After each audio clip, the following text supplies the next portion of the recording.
There's no question, and I've said it before, that the power of nature is undeniable. It cleans our air and our water, provides endless opportunities for recreation, and it's a force for addressing climate change. Just as nature is powerful, so are people. People are the stewards of the nature we need. They stand up when we need to protect vital natural resources. They're the voice for wildlife. And they inspire and educate future generations to be stewards of the environment. I saw this power firsthand when a group of passionate townspeople voted to protect more than 1,300 acres of pristine forest land in central Massachusetts. They knew that cutting down prime forest was the wrong thing to do. They knew it would have major implications on the health of the region, and they knew it would have an impact on their way of life. The towns of Winchendon and Ashburnham had a really challenging decision to make, whether to protect the 1,300 acres or to allow the land to be developed for solar energy. The findings of our growing solar report were really critical in supporting the decision that the towns had to make. That report showed us that you can both protect the lands of highest biodiversity and carbon and also place solar panels on parking lots, on rooftops, on other developed sites. We, with our partners, Mount Grace Land Conservation Trust, went to the towns and presented an alternative offer to protect the land and ultimately get it in the hands of the state. We were blown away by the enthusiasm and by the support of the people of the town of Winchendon, the town of Ashburnham, and they made these decisions in support of nature, of wildlife, of clean water, and of clean air.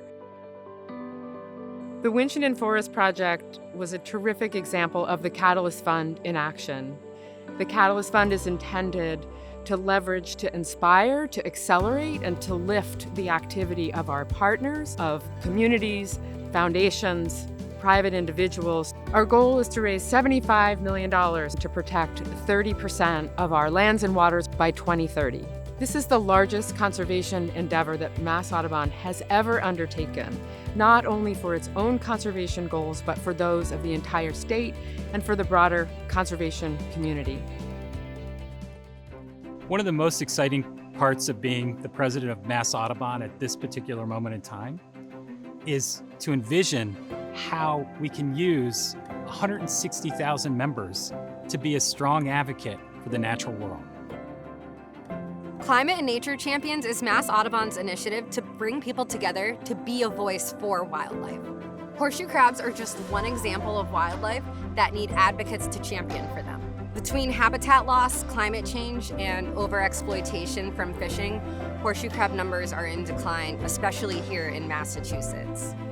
Local conservation groups have been fighting for stricter spawning regulations for horseshoe crabs since 1998. I personally have been working on this for 15 years. Mass Audubon's campaign to restore horseshoe crabs got over 2,600 people to write public comments to the state.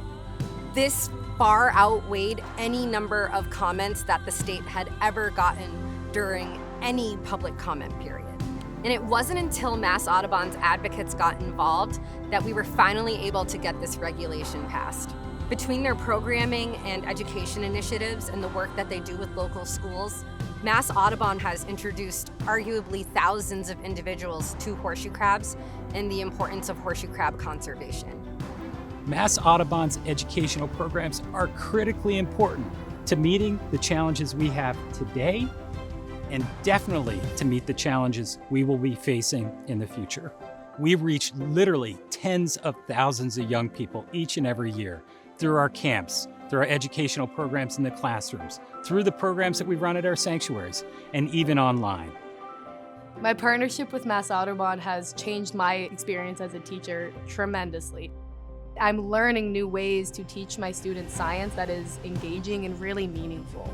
Science of Massachusetts is a 6 to 8 week program where a Mass Audubon educator comes into the classroom. Together, we teach our students about trees, climate, weather, and equity. We leave the classroom and we take students outside. We go on walks, we make observations.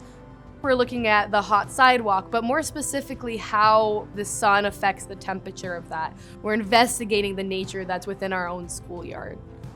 My students never really considered that there's nature right here in the city. I think the partnership with Mass Audubon and taking our students outside has quite literally changed their lives. By teaching them about the science of Massachusetts, I'm hoping that they are generating this passion. They need that love and that connection to advocate for the natural world around them.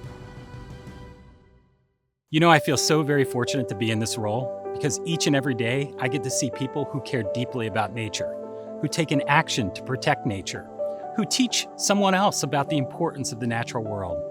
Whether it's volunteers combing the beaches to protect stranded sea turtles, or thousands of people signing up to be a horseshoe crab advocate. We see people on our trails helping us to build the next accessible trail in one of our sanctuaries. Our staff are working day in and day out to create a sense of belonging at our entire network of sanctuaries across the Commonwealth. And our board and council are driving us to be the most impactful organization we can be. And of course, our members and supporters who allow us to ramp up the pace of protecting resilient landscapes, providing equitable access to nature, and fighting the effects of climate change. We need nature, and nature needs us more than ever. We need you. Thank you for being a part of Mass Audubon.